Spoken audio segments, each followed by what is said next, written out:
Boa noite. Nós estamos aqui mais uma vez, o Minha Esperança Internacional, para poder apresentar mais uma live. Nós já estamos, desde o início do mês, todas as terças-feiras, fazendo a nossa live. A ideia é, copiarmos o pai da psicanálise, né? Sigmund Freud, quando começou a difundir a psicanálise, ele começou a fazer umas reuniões todas as quartas-feiras. E aí ele chamou essas reuniões, primeiro de reunião das quartas-feiras, encontro das quartas-feiras. Essa reunião ficou muito famosa na época do Freud, porque ela reunia pessoas de várias áreas da sociedade para pensar psicanálise com o pai da psicanálise. E dessas reuniões surgiu a ciência que hoje ela está em todo o planeta e que todos já ouviram falar da psicanálise, muitos psicanalistas espalhados, muitos estudantes. Nós, do Minha Esperança, escolhemos a terça-feira. E aí nós começamos essas lives das terças-feiras. E aí, nessas lives das terças-feiras, nós pretendemos espalhar o conhecimento da psicanálise e ampliar o nosso campo de ação. Hoje temos muitas escolas associadas, polos espalhados em vários lugares, temos psicanalistas em várias partes do Brasil e do mundo, e essa é uma alegria muito grande começar essa live de hoje.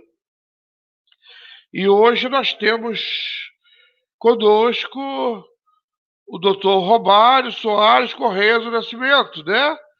O Robário é docente do Minha Esperança, psicólogo, psicanalista e nosso companheiro.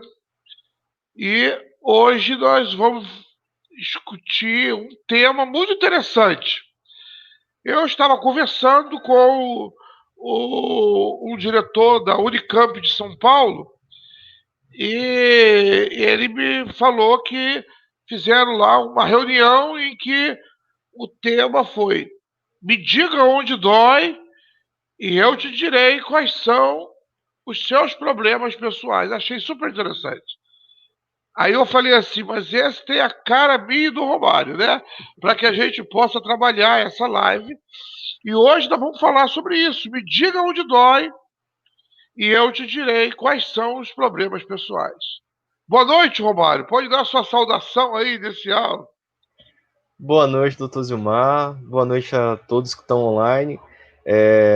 Receber esse convite foi uma coisa extraordinária para mim, né? E eu já consegui ver no meu próprio corpo, né, um pouco do assunto que a gente vai trabalhar.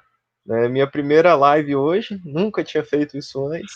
Então, logicamente, né, doutor Zilmar, aquele efeito físico de algo psíquico apareceu, né? O nervosismo, a mão suada, as borboletas no estômago. Olha a mas, mas, psicossomática aí. mas o grupo de alunos lá da escola Psicanalizar e Ser, filiada ao Minha Esperança, lá de Sinop, alguém escreveu lá assim: hoje é a live dos dois poderosos. Então, eu não sei o que ela quis dizer com isso. Então, eu também não vejo nenhuma razão para você ficar nervoso. Tal é o seu conhecimento sobre a matéria, né? Eu queria só dar assim, um fundo é, esse assunto é muito interessante, né? Misturar a medicina com a psicologia, né? Eu acho muito maravilhoso. Da mistura da medicina com a psicologia vem a psicossomática. A psicossomática, a psicanalítica é o assunto desse mês. Eu creio que durante todo o percurso do psicanalista, esse assunto é um assunto do dia a dia, né? quem está na clínica tem que pensar na psicossomática, né? A, a, e aí é importante quando nós vemos a influência dos nossos medos, das emoções, dos bloqueios emocionais que nós temos no dia a dia sobre a saúde do nosso corpo. O Dr. Freud, o sofrimento humano é uma característica, né? Nas obras de Freud a gente vê isso caracterizado, e quando ele fala da psicopatologia da vida cotidiana, quando ele fala do mal-estar da civilização e tal. Mas interessante é que a dicotomia mente-corpo, ela vai, ela ultrapassa essa realidade psicologia e medicina quando nós estamos sentados enquanto psicanalistas. Porque aí nós trabalhamos a questão de um conhecimento que é subjetivo, que é o conhecimento da psicanálise. Se torna muito mais difícil. E esse momento é um momento muito interessante, né? Que a gente vê que os clientes estão vindo desesperadamente, não faltam, não chegam atrasado para as sessões, porque está doendo, o corpo está doendo, está reclamando. Essa pandemia, E agora, quando nós instauramos um novo tempo, um novo ciclo da vida da população, né, eu penso que isso, né? E aí eu queria, doutor Romário, que você nos situasse na história. A psicossomática é algo novo? Ou já se falava sobre isso de antes? Qual é o seu parecer sobre isso que você poderia nos dizer, Romário? Então, ai meu Deus, fiquei sozinho agora aqui no vídeo. Então, doutor, eu acompanhei algumas lives, né, as lives aqui do Miss Esperança, e percebi uma riqueza muito grande. Né? A primeira live, o pesquisador ele trouxe uma visão bem lacaniana, né, do conceito psicanalítico da psicossomática. Né? A segunda live já foi mais voltada a um caráter técnico, né, científico da própria função do sintoma psíquico, né, da psicossomática. E hoje, né, como não poderia ser diferente, eu vou partir de uma linha mais voltada a esses fatores sociais, né, como promotores de sintomas.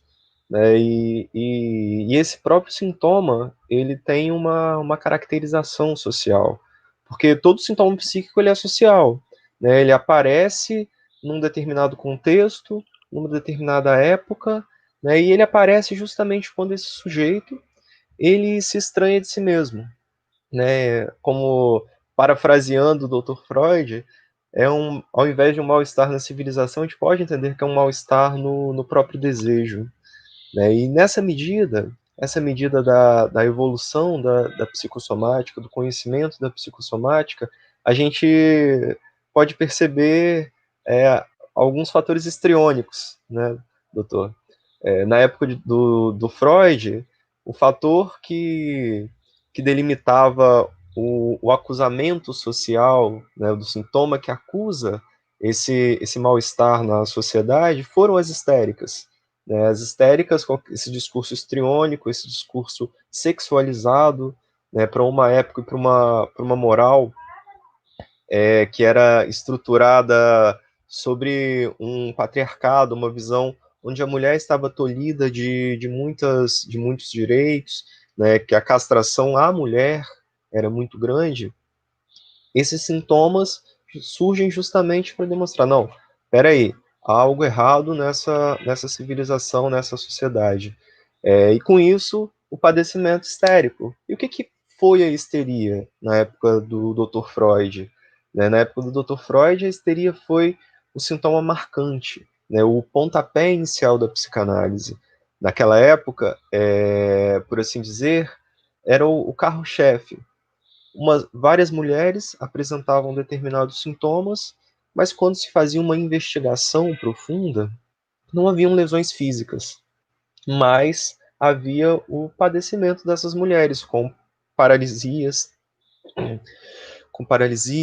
com cegueiras, com mutismo, com vários outros sintomas, até de um espectro mais, né, mais voltado a alucinações perceptivas, sensoriais, né, e esses sintomas, o que eles queriam dizer?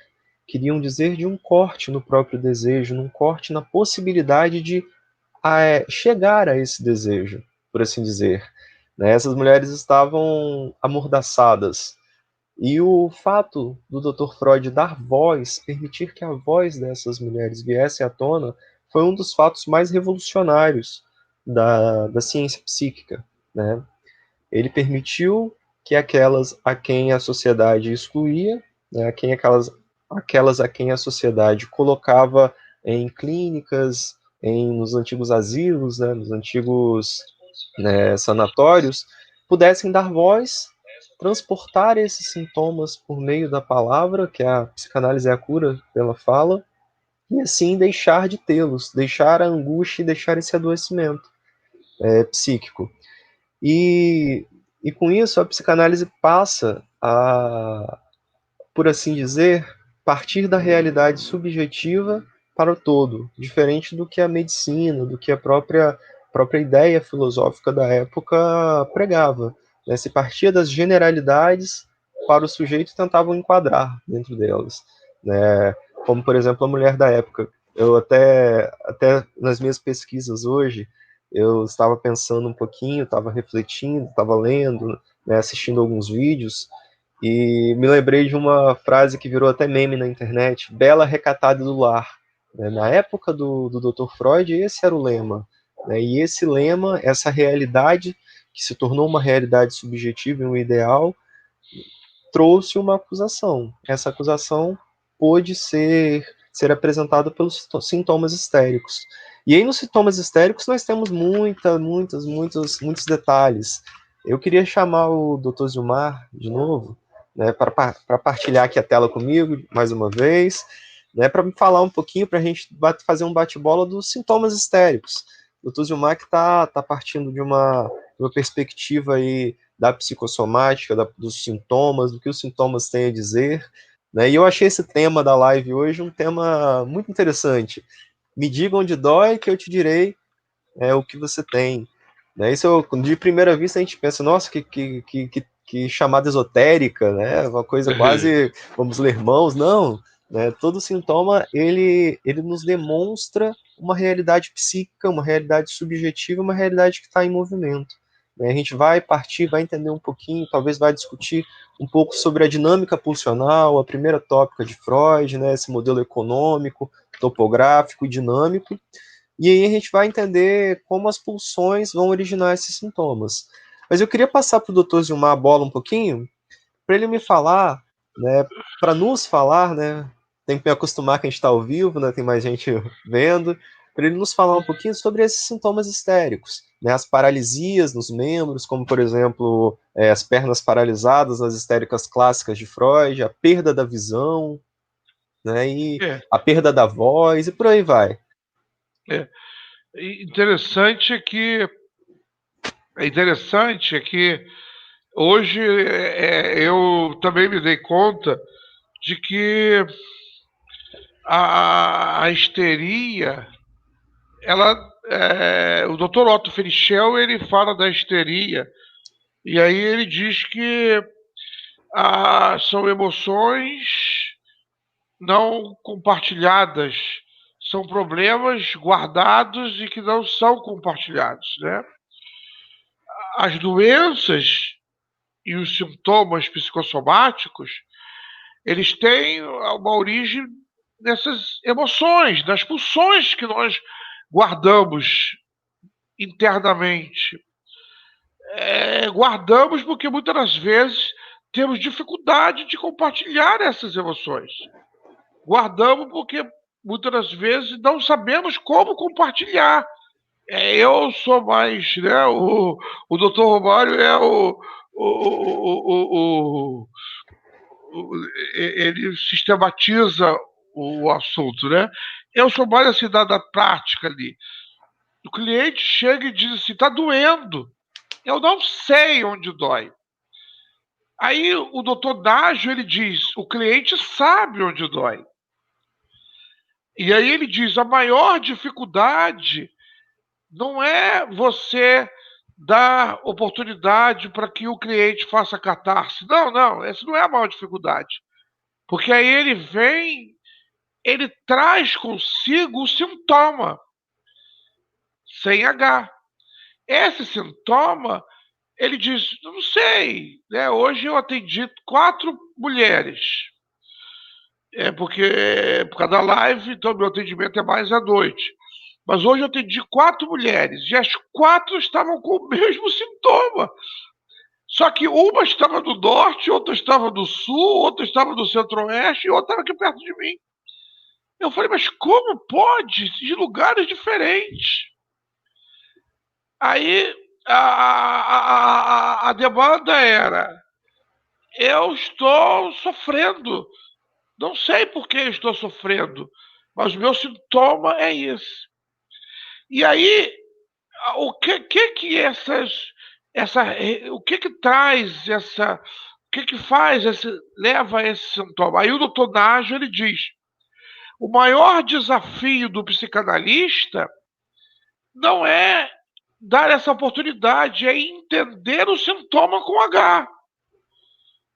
Eu estava até falando para o Romário que eu estou fazendo uma pesquisa, depois a gente vai compartilhar com o pessoal, sobre isso, que às vezes os mesmos sintomas, os sintomas diferentes, ou o mesmo sintoma, tem um sintoma com H que é o central. Eu estou fazendo uma pesquisa em 16 clientes que eu atendo. Esses 16 clientes que eu atendo têm sintomas diferentes. Um vem com depressão, outro é o estresse e tal. Mas se eu estou listando as 16 pessoas, elas são semelhantes na falta nas funções principais.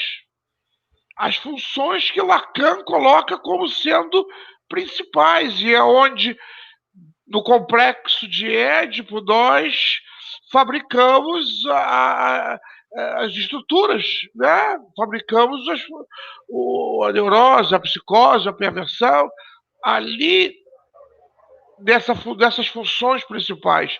Função materna, função paterna e função fálica. O mesmo problema na função materna, na função paterna e na função pálica produz diferentes sintomas, sem H. E todos estão presos do que outro dia uma cliente minha falou assim, eu já ouvi o senhor falar isso 3 vezes. Eu falei, vai ouvir mais. Síndrome do abandono. Essa síndrome do abandono, ela perpassa as 3 funções, materna, paterna e fálica. O senso do não pertencimento, ela perpassa essas 3 funções. E aí, o que vem? Aí eu estou falando do sintoma com H. Agora vamos falar do sintoma sem H. Medos, emoções reprimidas. Quantas emoções! O Roberto Carlos já dizia, né? O Romário que gosta muito de poesia e música, eu agora estou tentando imitar ele, estou levando música também, e hoje eu distribuí para minhas clientes, ontem e hoje, aquela música daquele filme Notting Hill, da She, né? Maravilhosa. Né? Nossa, foi longe aí, agora, então, essa música. Aquela música She, eu indiquei ontem e hoje, para todo mundo que eu atendi.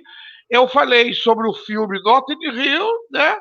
E dei a música She. Eu falei, mas pensa bem, o problema ali, aí vou dizer, né? Porque o pessoal está pesquisando. Ali mostra uma capacidade de superação da personagem da Julia Roberts.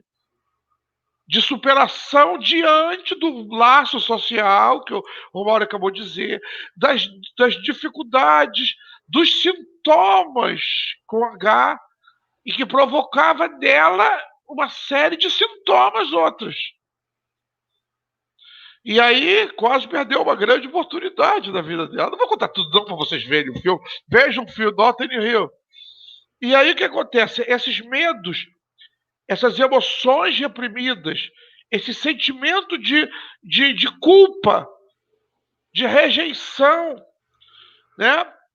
São emoções que, se não forem devidamente exteriorizadas, elas vão provocar sintomas, que vão se reportar a sintomas com H, e que só podem ser resolvidos dentro da clínica psicanalítica. Aí eu tô, não vou dizer tudo agora, vamos falar aos pouquinhos, né?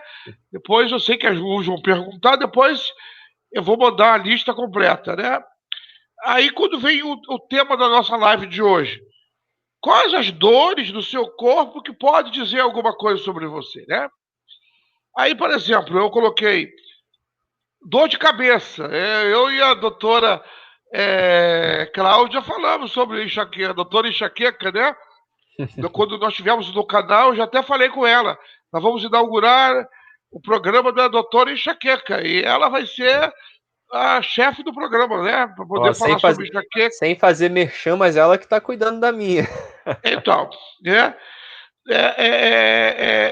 E aí, se você tem dor de cabeça constante, elas podem ser causadas por os seus pensamentos, reflexões e até muito informação. Sabe quando a gente a cabeça está cheia demais, você diz, eu não aguento mais, vou explodir. É aquilo. Pessoas que são mais intelectuais e racionais, muitas vezes suprimem as suas emoções e têm dor de cabeça. Né? Esse problema também. Esse fato me fez até lembrar do texto autobiográfico do Freud, que ele diz que aos 40 e poucos anos, ele pensava que não ia chegar aos 50, de tantas crises de enxaqueca que ele tinha, tantas dores. Então, e aí é muita informação, é muita coisa, né? Também medo, excesso de autocrítica, né? E alguns outros problemas, né? O pescoço, né? Eu tô 2 dias que eu estou aqui fazendo medicamento para torcicolo, né? O pescoço é a parte que conecta a razão, a cabeça, aos sentimentos, que é o corpo. Problemas no pescoço demonstram um conflito entre a razão e as emoções. É que racionalmente não está aceitando o que pode estar acontecendo emocionalmente. Ou emocionalmente não está aceitando o que é racional. Aí, metafisicamente, isso pode ser explicado como uma ponte entre a materialidade e a espiritualidade, né? Problemas de pescoço são resultado de quê? De rigidez. A pessoa tem medo de virar a cabeça para ouvir a verdade que está atrás dela. Ignora a situação ao invés de... Vai empurrando com a barriga, sabe? Ao invés de enfrentar, né? Quando você tem dor de garganta, é bom acenar ou balançar a cabeça, né? Isso indica que você tem dificuldade de dizer sim ou não. Né? Problemas no estômago, né? É comprovado clinicamente que a gastrite ela é frequentemente causada por estresse e emoções negativas. Todo gastroenterologista sabe disso. Não adianta dar remédio para gastrite sem dar fluoxetina ou algum remédio que vá também trabalhar as emoções. Problemas de estômago significam que sua vida está incerta E muitas vezes você está sobrecarregado por desespero e falta de esperança. A úlcera estomacal está ligada a sentimento de inferioridade, medo e insegurança. Também é causada pela irritação reprimida. Se essas pessoas dissessem tudo o que pensam em voz alta, elas poderiam evitar esse tipo de problema, não é? Às vezes nós ficamos. É o que eu falei na quarta-feira passada, às vezes nos preocupamos demais com a opinião do outro, queremos que a opinião do outro ela nos dê, né, o, norteie as nossas ações, e aí quem sofre? São o nosso estômago, não é? E, antes de devolver para o doutor Romário, os dentes. Problemas nos dentes. Olha que interessante. Pessoas indecisas que não conseguem tomar uma decisão. Pode ter dor de dente. Tudo é decidido por você. E você tem medo de analisar a situação por conta própria. Problema para mastigar significa que você não consegue digerir as circunstâncias. Os dentes na mandíbula superior, suas habilidades de tomar decisão, na inferior relacionada à sua responsabilidade. O lado esquerdo ligado às questões pessoais e o lado direito às questões sociais. Há também quem diga que os problemas do lado esquerdo do corpo refletem questões relacionadas à mãe, enquanto o lado direito, problemas com o pai. O Dr. Otto Finichel, ele deixa isso não tão explicitamente, mas ele deixa isso ali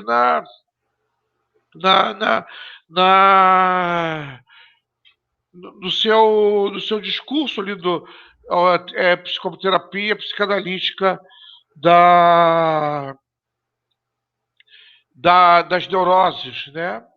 Então, esses são alguns exemplos no tempo do Freud, chegava a mulher histérica, então ele já sabia que tinha por trás daquilo, tinha alguma coisa extremamente emocional que estava agindo com o corpo.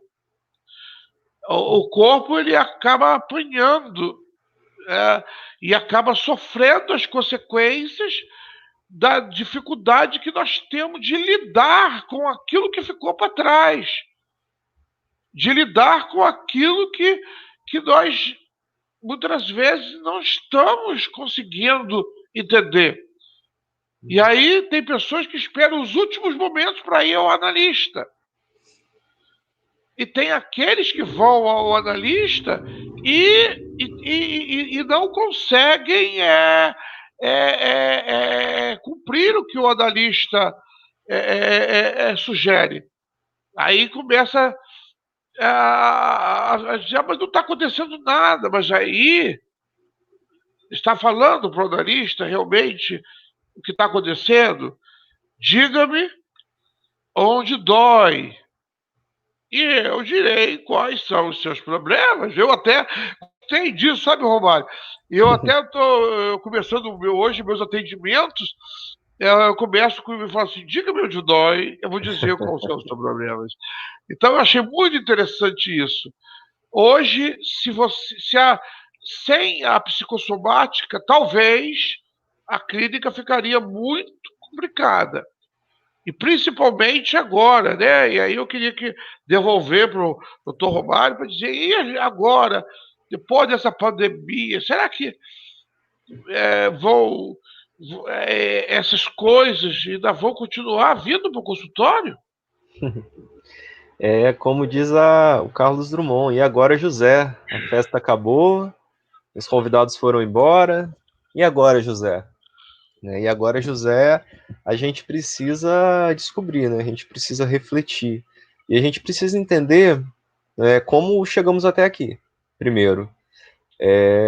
Eu, antes de vir para a área da psicologia, psicanálise, eu entrei na área de TI, né? E na área de TI, um sujeito chamado Steve Jobs, eu tive que estudar um pouco da história dele, e ele falava um pouquinho sobre o seguinte: olha, chegar até aqui, para eu poder projetar para frente, é preciso olhar para trás, né?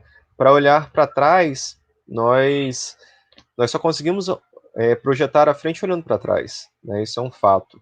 Então, para entender como que chegamos nesse modelo de padecimento psicossomático de hoje, que hoje, mesmo os padecimentos psíquicos, eles seguem uma linha de lógica, né? Seguem uma lógica, seguem um discurso que está por trás do adoecimento.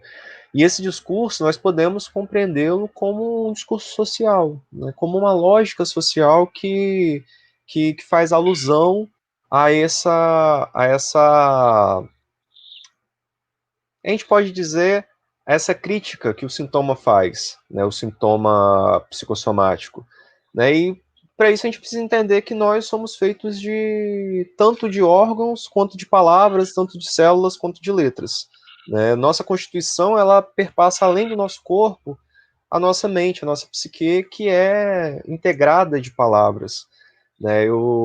A galera que me acompanha, né? Que a gente caminha junto nos estudos sobre luto, melancolia, depressão, vai achar que eu estou falando realmente algo que eu costumo falar com frequência.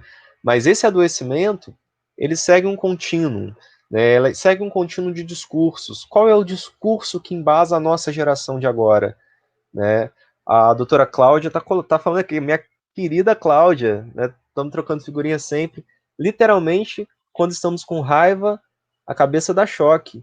Eu e umas amigas enxaquecosas sentimos isso. Eita, É, né? A doutora Cláudia, que trouxe aí uma live junto com o doutor Zilmar na semana passada e, né, falou profundamente sobre isso. O que será que essa enxaqueca tem a ver com o nosso contexto, né? O que será que a enxaqueca nos demonstra a respeito dessa sociedade? O doutor Zilmar já deu um spoiler aí, falando sobre esse excesso de informação, excesso de dados. E eu fico pensando aí, eu até me remeto a uma reflexão da quantidade de velocidade que a informação tem hoje. Né? Informação que nós recebemos a cada segundo. Né? Ficamos sabendo praticamente no mesmo momento da explosão lá em Beirute, né? Alguns dias atrás. É muito rápido tudo acontece. Nós recebemos notícias de informações das pesquisas a respeito das vacinas que estão sendo buscadas para o coronavírus. Né? Cada avanço, cada resultado positivo ou negativo, a gente vibra ou se entristece. Né? É tudo tão fluido, é tudo tão rápido, que será que nós estamos tendo tempo de metabolizar isso tudo, né? Internalizar e compreender realmente? Mas voltando aqui a uma pequena linha de raciocínio, só para eu concluir, aí a gente já pode entrar nas perguntas um pouquinho, né, doutor Zilmar? sim. Só seguindo essa linha de raciocínio, esses discursos, eles moldam a história, né? E a história é moldada pelos discursos, pelas formas de compreensão, né? Pelas buscas, pelos desejos. Vou dar um exemplo aqui. Pedro Álvares Cabral, né? Exemplo de séries iniciais. Pedro Álvares Cabral, ele é tido como um descobridor, como um conquistador aqui tanto em Portugal quanto aqui no Brasil. Quem descobriu o Brasil? Pedro Álvares Cabral. Isso na perspectiva das pessoas que descobriram, né? Das grandes navegações lá dos portugueses, né? Da construção da cultura brasileira, mas e da perspectiva dos índios? Quem seria Pedro Álvares Cabral? Né? Talvez um alienígena, um sujeito barbudo e cabeludo igual esse que vos fala, né, diferente dos índios, né, sempre com o rosto liso, né, um invasor dessa terra que lhes pertencia. Então essa história tem vários pontos de vista, tem várias conexões, né, e é moldada e validada por meio desses discursos. E a psicanálise, nossa psicanálise, ela vem para demonstrar o quanto esse discurso, quanto nossa interface com a com a questão social, né, essa interdição do desejo que a sociedade nos obriga, porque estar em sociedade, estar em civilização, como diz o Dr. Freud, é negar uma grande parte de agressividade, é negar uma grande parte de desejo, é negar uma grande parte de prazer que nós poderíamos obter para o bom convívio social. E dessa negação, desse interdito do desejo, que advém os sintomas. Eu não sei se vocês já ouviram falar, mas eu acredito que sim, né? Não sei, né, em quais partes do Brasil estão ouvindo a gente, estão vendo também, mas aquela frase, quanto mais eu rezo, mais assombração me aparece. Eu acredito que todo mundo já ouviu, eu acredito que não seja algo tão assustador para vocês. Né? Mas esse quanto mais eu rezo, mais assombração me aparece, me mostra o seguinte: quanto mais eu nego esse desejo, quanto mais nego um desejo que está em movimento, que está tentando eclodir em mim, mais esse desejo vem à tona. Né? E aí, se a boca fala, o corpo sara.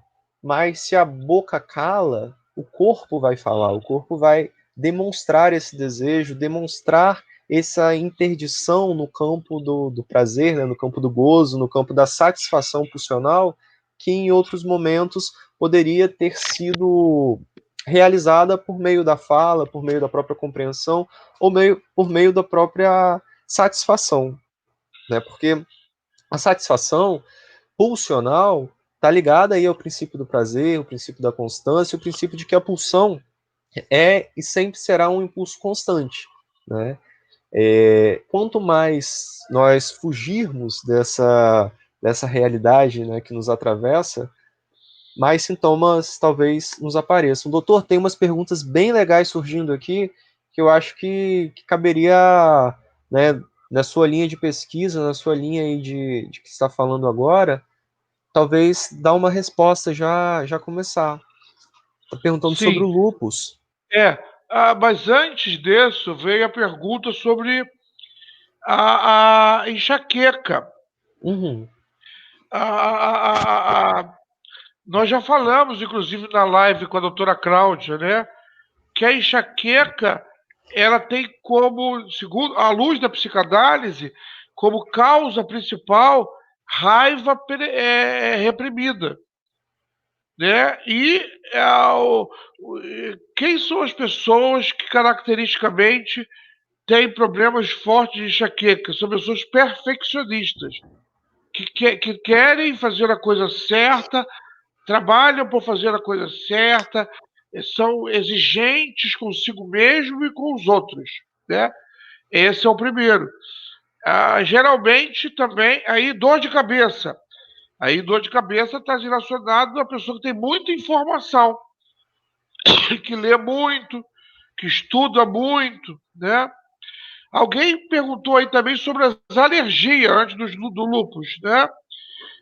A, as alergias, né? Depende, aí tem vários, né? Aqui, né, dentro da pesquisa que nós fizemos com os principais psicopatologistas, por exemplo, rinite alérgica. A rinite alérgica está ligada à culpa, né? Culpa.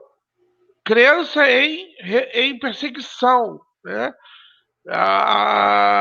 É como se fosse uma congestão emocional, né? Já a sinusite é irritação com uma pessoa bem próxima, né? O... E o, o colega ali perguntou, não estou conseguindo ver, que está muito pequena a letra, sobre o lúpus, né? Está relacionado a qual dor? Lúpus está relacionado a mágoas e acúmulo de remorsos. São situações em que a pessoa se arrepende mas guarda ali aquele fato, né? Porque se você cometeu uma falta, leva para a clínica, se arrepende daquilo que você cometeu e ela ressignifica a vida e aí elabora. Mas sabe aquelas pessoas que não conseguem esquecer, né? Principalmente tem pessoas, inclusive não é só lúpus, não, tem aqui também problemas ligados a outras doenças e até tumores. São pessoas que ficam remoendo situações por anos. Outro dia veio uma cliente, inclusive essa tinha lúpus mesmo. Ela disse assim: ó, doutor, há 10 anos que a minha filha fez isso, isso, isso. Eu perdoei ela, mas eu não consigo esquecer. Eu falei: então você não perdoou? Né? Você não perdoou. Você está guardando há 10 anos. Então, esse acúmulo desse fato do inconsciente, remoendo, remoendo, remoendo. Eu não estou conseguindo ler. Deixa eu ver se eu consigo. Estou estudando muito sobre isso.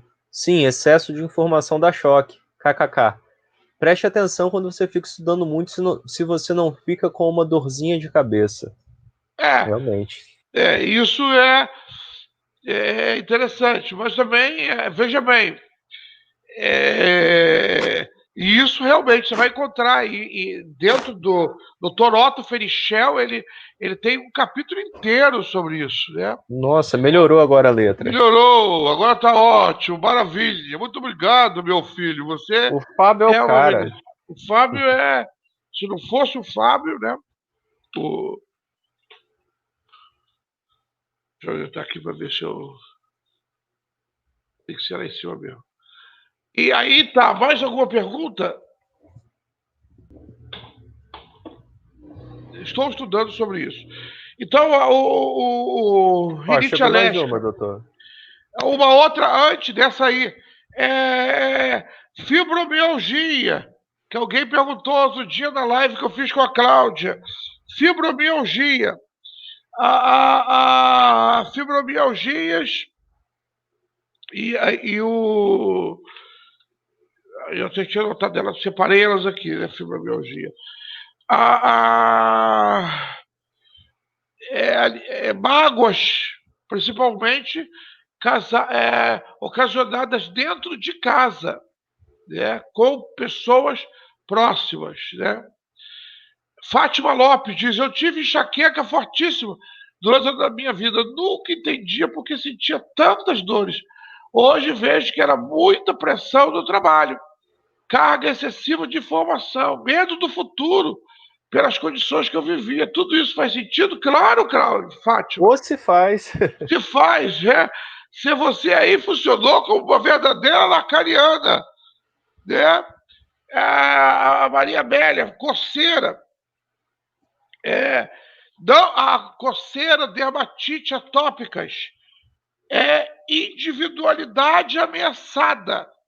E isso aqui já vi isso na prática clínica mesmo.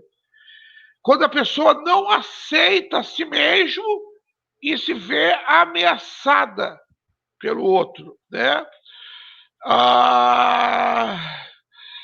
Devagar que eu estou começando agora, minha gente, por favor. Né? A artrose, né? Boa noite, Aldenise. No caso de transtorno. Ixi, saiu. Tá. Saiu. Artrite. A artrite é o mesmo que fibromialgia, causada por mágoas que são guardadas e alimentadas, tá? Aldenise, minha querida doutora Aldenise, lindona lá de Macaé. Olá, boa noite. No caso de transtorno afetivo bipolar e outros do gênero, tem a ver apenas com problemas neurobiológicos ou podemos relacionar também com padrões, comportamento, mesmo em casos hereditários? Tem muito a ver com a hereditariedade, claro que tem. A hereditariedade é fator, né? Mas a bipolaridade está muito a ver, se você for seguir essa linha de treinamento que nós temos dados ao Denise, você vai ver que tanto a querida Melanie Klein, amiga do Romário, e o Winnicott, que é meu amigo. Tanto o Melanie Klein quanto o Winnicott trabalham muito essa questão da bipolaridade com o olhar da mãe, a face da mãe. É como a criança vê a figura materna. A doutora a Françoise Dotto, ela, como lacaniana, ela diz que alguns casos de bipolaridade está ligado a como o indivíduo vê essas figuras objetais, que é a função paterna, materna e fálica, não é? Nesse Mais quesito alguma? do transtorno bipolar do humor, né, nós podemos também partir da visão, não sei se era essa também que a doutora Aldenise estava querendo dizer, da visão psicopatológica do transtorno bipolar, né, que tem sim e é reconhecido cientificamente que existe uma base neurofisiológica muito importante, né, que delimita essa questão das fases, né? Existem fases voltadas a um espectro depressivo, a um espectro interfásico, onde os sintomas quase desaparecem, e a um espectro da mania, né? Essa oscilação de humor, essa oscilação que fica por um período de tempo determinado, é característica também do transtorno bipolar, e nesse caso, né, é necessário um acompanhamento conjunto, né, um acompanhamento tanto psi, né, no caso de psicanalista ou psicólogo, quanto psiquiátrico, né, porque nos momentos dessas oscilações, principalmente do tipo 3, o ciclador rápido, é necessário que se tenha um acompanhamento, né, que se tenha uma, um trabalho interdisciplinar para poder auxiliar melhor esse paciente, porque, por exemplo, nos períodos de mania, né, o paciente costuma ficar mais impulsivo, né, e até ter alguns tipos de comportamento que podem colocar em risco a sua vida. É por isso que, como eu sempre digo quando eu tô com os alunos, olha, pessoal, alguns tipos de transtornos, né, como é o caso do transtorno do espectro bipolar, ou mesmo do que é conhecido na psicopatologia psiquiátrica como borderline e outros tipos, riscos do espectro suicida, nós devemos ter a humildade de fazer o encaminhamento e fazer um trabalho em parceria com um profissional da saúde da psiquiatria. Isso garante uma qualidade melhor. Porém, né, doutor Zilmar, em outros casos, é muito importante que a gente tenha a angústia do paciente presente durante a sessão, né, que ele possa colocar essa angústia em palavras, e aí a gente não quer uma medicação que vá deixá-lo como uma esponja, por exemplo. Olha, eu não sinto nem tristeza nem felicidade, eu vivo no limbo, né, nesse morno. A gente não quer isso, a gente quer que minimamente o paciente tenha chegue no nível mínimo, né, no nível aceitável para poder engrenar a marcha no trabalho, né, de psicanalítico, no trabalho em saúde mental, no trabalho realmente voltado ao seu sofrimento. A gente não quer que o sintoma seja calado, né? A gente quer um sujeito desejante que tenha voz para colocar esse desejo e denunciar o que está ruim. Em alguns casos, a medicação ela vai ajudar e vai fazer o trabalho fluir. Em outros casos, como de excesso de medicação, por exemplo, ele vai atravancar o trabalho que a gente vai fazer em consultório. E aí o próprio Dr. Freud vai falar no texto Luto e Melancolia que, por exemplo, num trabalho normal do luto, algumas intervenções são totalmente desnecessárias e até atrapalham esse processo natural que é o luto. Por isso que nós temos que fazer uma análise bem criteriosa de cada caso para saber e para poder fazer os devidos encaminhamentos. Né, doutor Zilmar? Sim, sim. E isso é a outra coisa importante.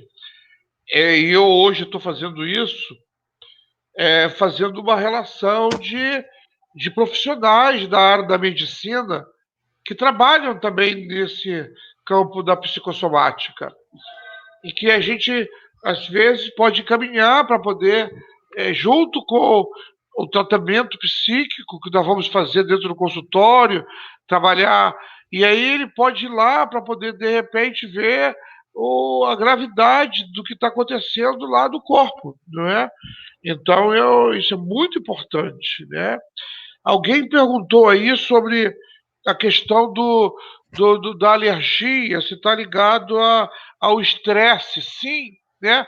A dermatite atópica pode estar ligada ao estresse, sim, porque é como se a sua individualidade é ameaçada. No estresse, o indivíduo, o que é o estresse? Justamente isso. Ele se sente ameaçado por fatores, muitas das vezes, até que estão no campo do imaginário, não é do campo do real. E aí essa ameaça ela vai se tornando maior, constante, não é? Insônia, né? Ninguém perguntou, eu fiquei esperando que fosse o primeiro a ser perguntado. Insônia está ligada a culpa e medo, né? Geralmente, quando a gente vai fazer uma prova, vai ter que fazer um exame, tem insônia. Quando tem alguma coisa muito séria para resolver, aí isso tem insônia, né? Alguém perguntou aí também sobre a questão da artrite, né? A artrite justamente são pessoas que têm aquela reclamação de que não são amadas, né? Ela ataca pessoas justas que são muito críticas sobre si mesmo. Aí tem problemas, né? Bursite indica raiva acumulada.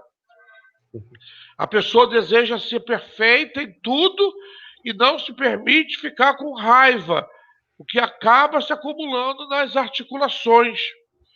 Problema dos joelhos. Demonstra orgulho, teimosia, medo reprimido e fraqueza, né? A Luciene Mota, lá de Montes Claros, ela diz: boa noite, querido. A criança já, quando a criança já nasce com alergia, será que tem a ver com o que a mãe passou durante a gravidez? Claro, a criança ela é o produto da mãe, né? Eu costumo dizer, faça a leitura daquele livro que o Romário até postou no grupo, o Winnicott fala sobre os seus bebês, né? Os bebês de suas mães, né?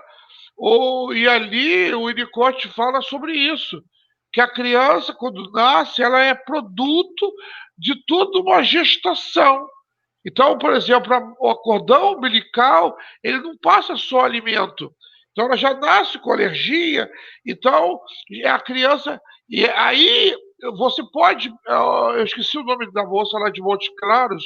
Você pode fazer uma pesquisa daquele material que você fez o curso de psicanálise infantil conosco, e aí você vai ver naquele material que nós mandamos que o Winnicott ainda diz mais, que a mãe ela tem dificuldade de aceitar a si, tem dificuldade de lidar, e ela teve uma gravidez estressante, então ela vai passar para a criança o estresse.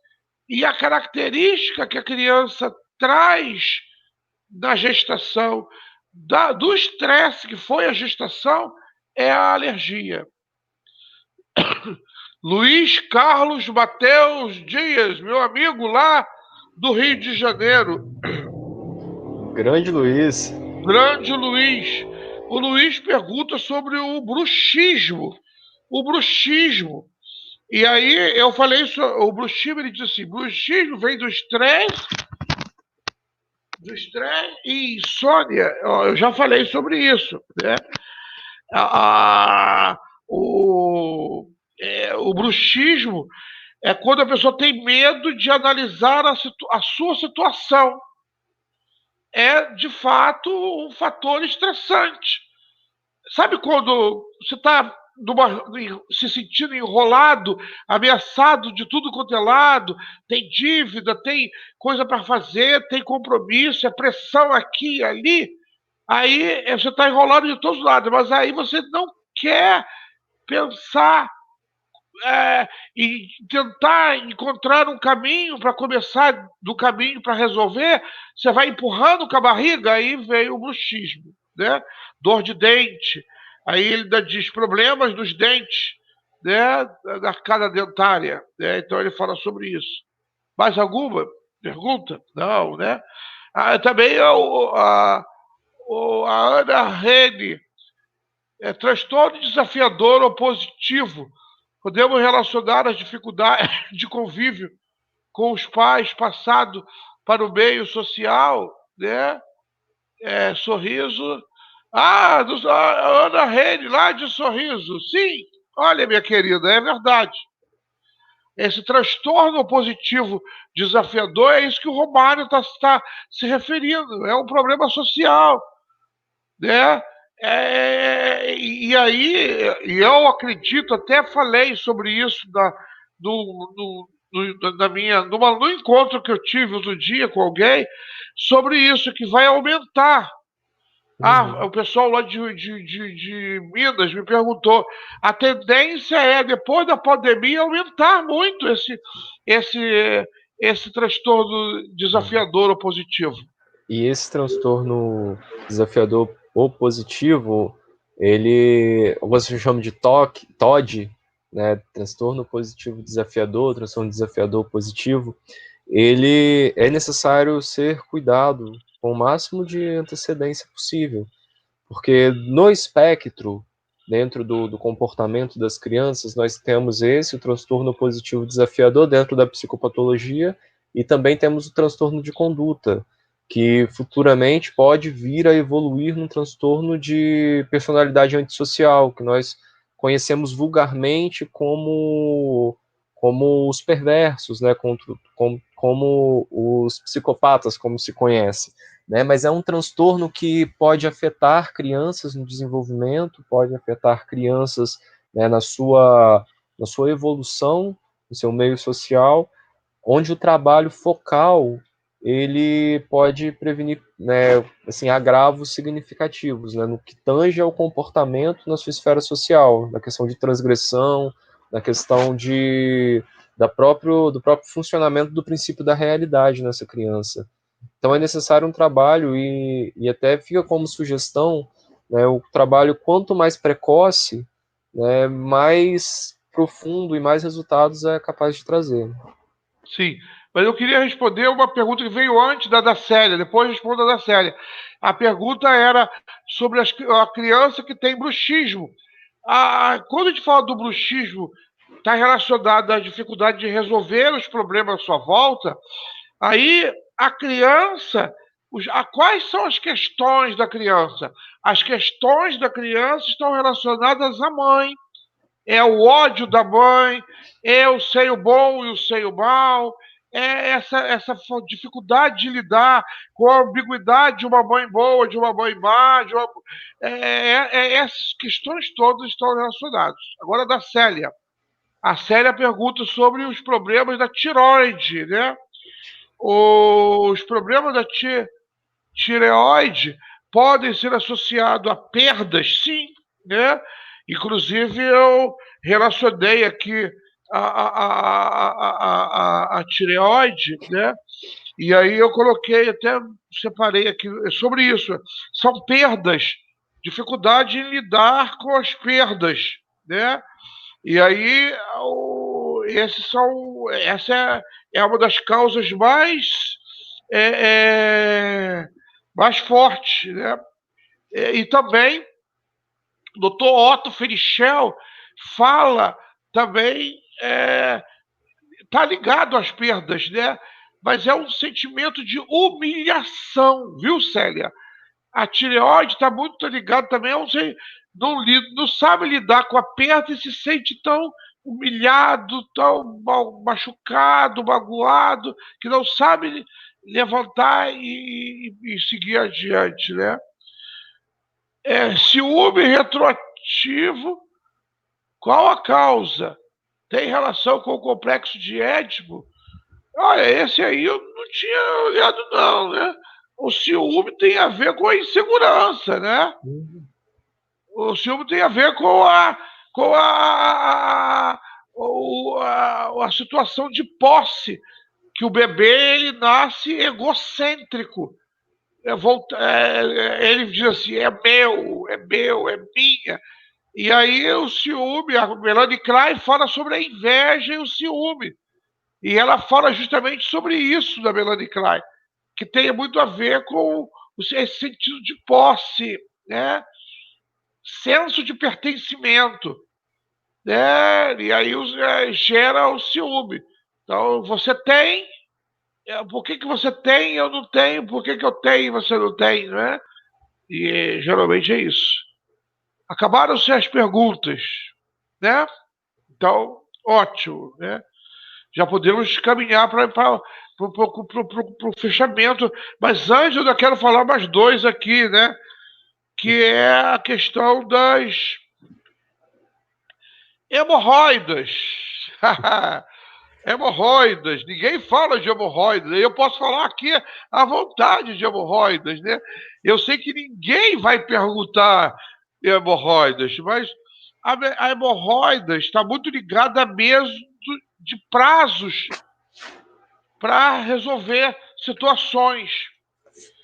E também está muito ligada à raiva do passado.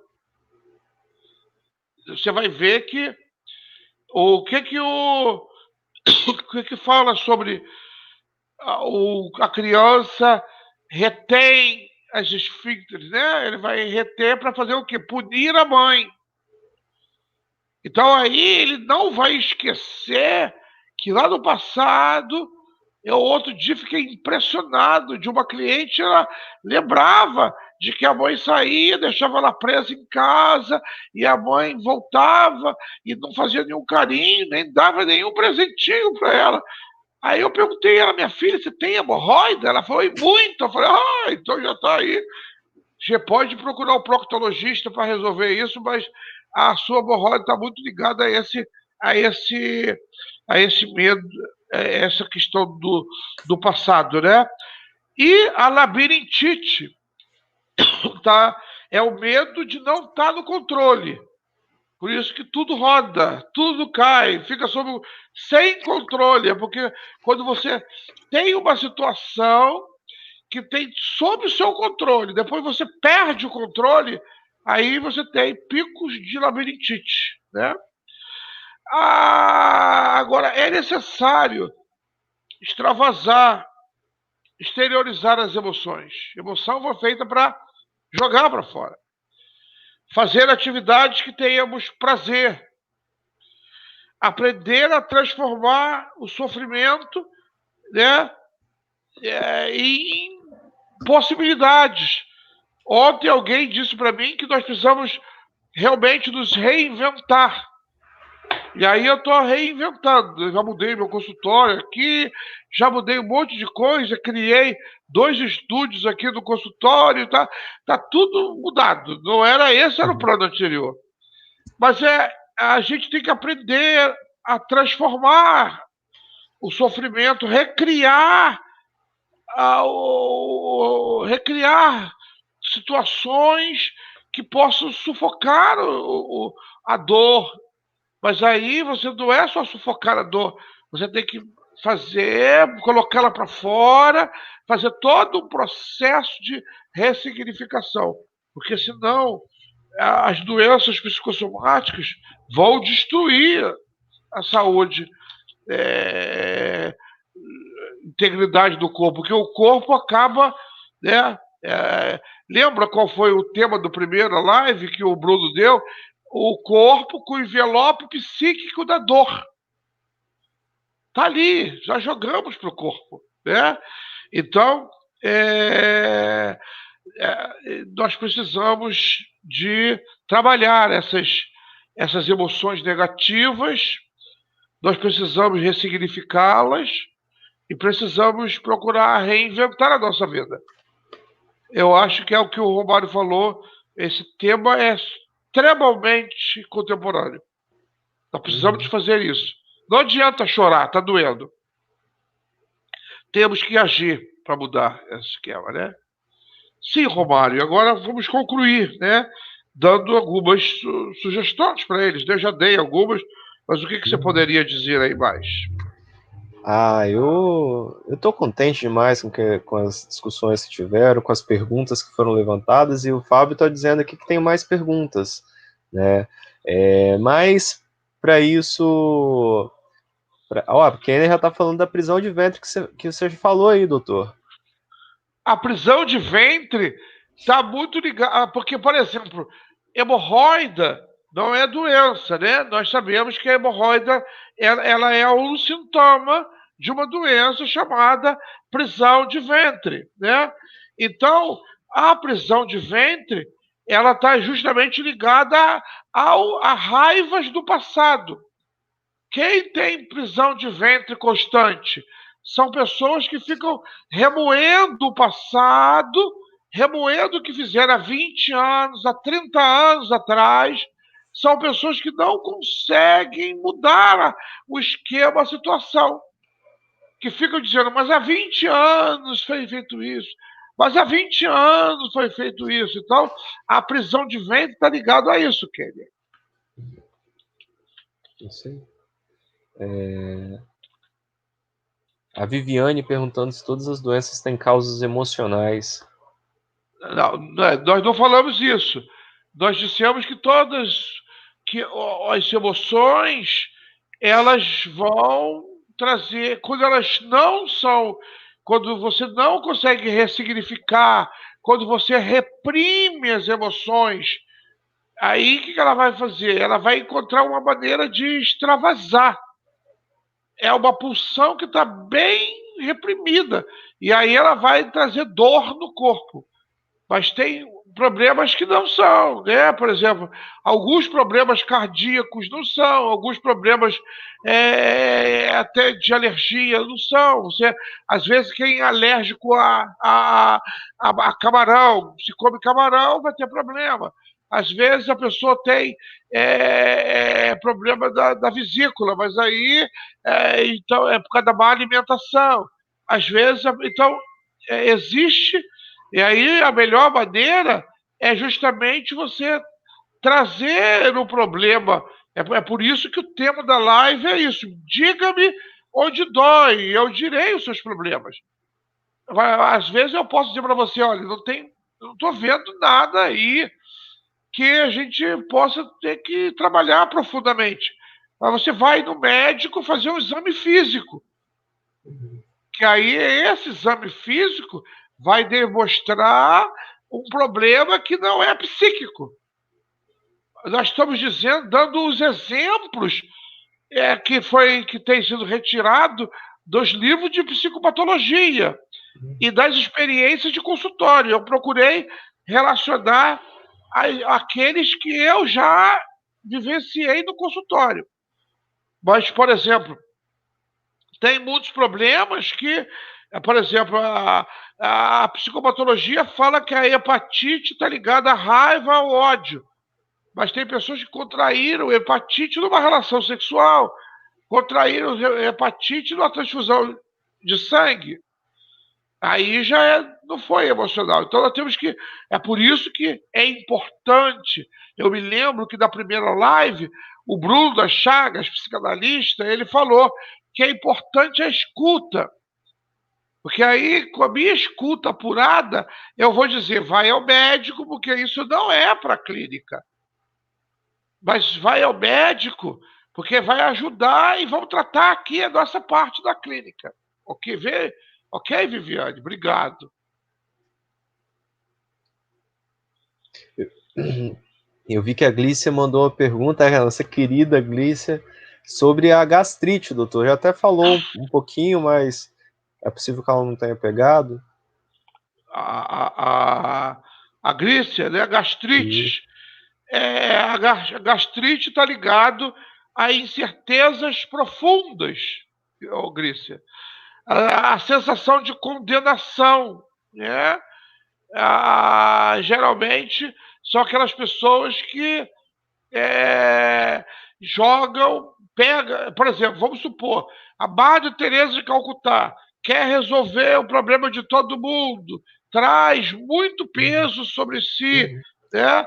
Então, aquela frase social, estou engolindo sapo, né? Tem uma relação grande com o trato digestivo, né? sim, A fala externaliza muito dessa emoção e dessa colocação nessa condição. existe algum livro ou listagem sobre o tema de hoje? Eu vou ver com o doutor Romário, mas eu tenho aqui pelo menos uns 10 livros para indicar, né? E aí Uhum. eu vou colocar lá nos grupos, vou pedir para o Matheus passar, né? E depois vamos te aproveitar. O Romário não sabe ainda que eu estava para falar para ele, acabei esquecendo. As nossas lives já tiveram mais de 1.000 pessoas que viram visualização. Hoje, o nosso colega Fábio, Fábio falou para mim. Fábio disse: Olha, teve mais de 1.000 visualizações. Então, nós só não tivemos ainda 1.000 inscritos. Ajudem, nós queremos lá, daqui a pouco ter o nosso canal. Aí vamos ter um programa para os enxaquecas, vamos ter um programa de medicina psicossomática, vamos ter vários programas, vai ser uma beleza. Então, dê lá, leva as pessoas, né? Muito obrigado, Ruth. Sim, doutor Rutinha. Romário, vamos encerrar Ah, essa, essa participação de hoje, não é? uhum. E foi muito bom, né? É sempre muito bom. Nós tínhamos programado fazer uma live, mas não deu, não pôde, tivemos um contratempo, né? E finalmente o Dr. Zilmar, o Batman e o Robin fizeram hoje a live, né? E eu fico muito feliz de ter feito a live do seu lado, Romário, e poder ajudar as pessoas a compreender. Vocês vão receber material, eu vou passar lá pro Mateus, é só pegar com o Mateus lá da Sociedade Psicanalítica, e ele vai jogar nos grupos o material que vocês podem ter e guardar sobre isso, né? Biblioteca vasta, né? Isso. Assim, eu quero agradecer muito o convite. Foi extremamente desafiante preparar e estudar. Fiz algumas reflexões e pude aprender bastante aqui hoje. Foi assim, incrível estar com todos vocês, receber aí as perguntas, como por exemplo o carinho da dona Ruth, lá de Rio Bonito, que estava sempre com a gente, uma querida, né? O carinho de todos. E finalmente, né, doutor Zilmar, essa live saiu, criei Aí, coragem, né? sim. Vim aqui. Assim, para poder fechar o pensamento, né, para poder fechar nossas colocações, eu vou me remeter a Freud, vou me remeter uma frase de Freud, né, um resumo daquilo que Freud disse nos seus textos, e ele coloca que ele diz o quanto de sofrimento psíquico essa moral civilizada produz no sujeito. Né? Então, as doenças psicossomáticas, as psicopatologias, aquilo que provém do nosso psiquismo vem da nossa negação, do nosso crivo contra o desejo, daquilo que nós fugimos do desejo, daquilo que nós tentamos esconder, mas que as formações do nosso inconsciente transformam em xistes, ou em sonhos, ou em atos falhos, né? Ou lapsos, ou em sintomas. Né? Os sintomas estão presentes. Então, o nosso corpo é esse inconsciente visível, e esse inconsciente que vai demonstrar se a boca calar. Né? Por isso, a gente faz sempre bate na tecla de dizer da importância da saúde mental e da importância da escuta, de uma escuta capacitada. Né? Porque o ato de ouvir, a gente ouve qualquer coisa. Né? A gente ouve o som do ventilador, como aqui no local onde eu estou fazendo a live. A gente ouve o cachorro latindo na rua.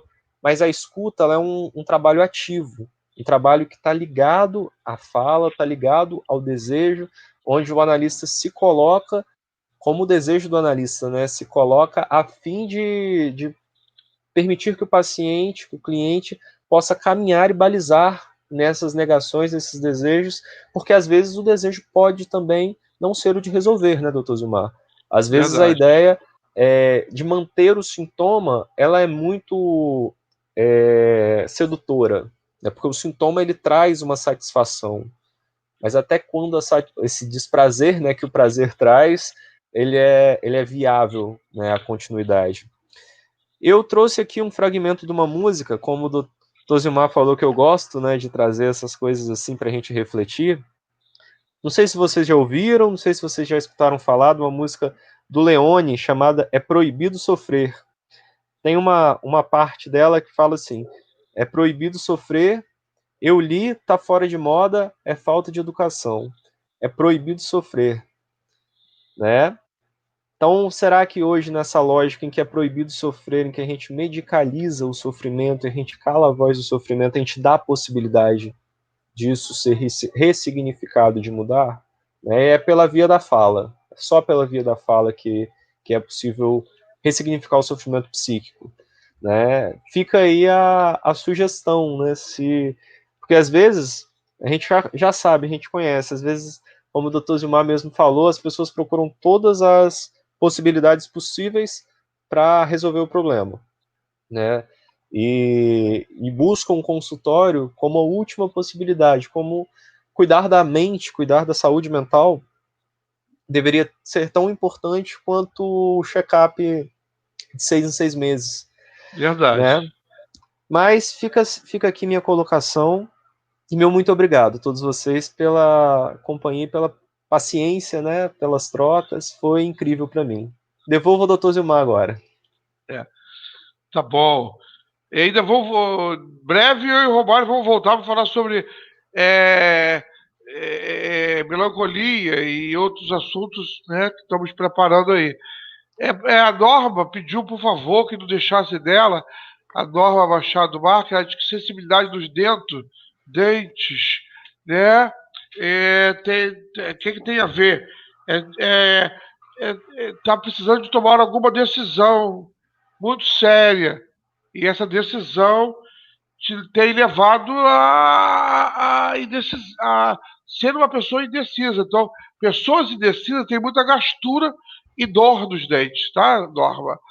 Pois eu mando mais. Muito obrigado, vocês.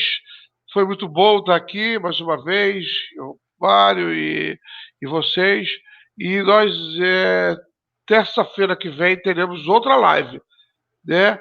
E depois, para finalizar, vamos fechar com chave de ouro esse mês. Então, vocês não faltem. Então, sabe que toda terça-feira nós temos um encontro marcado com a psicanálise. Um abraço para todos.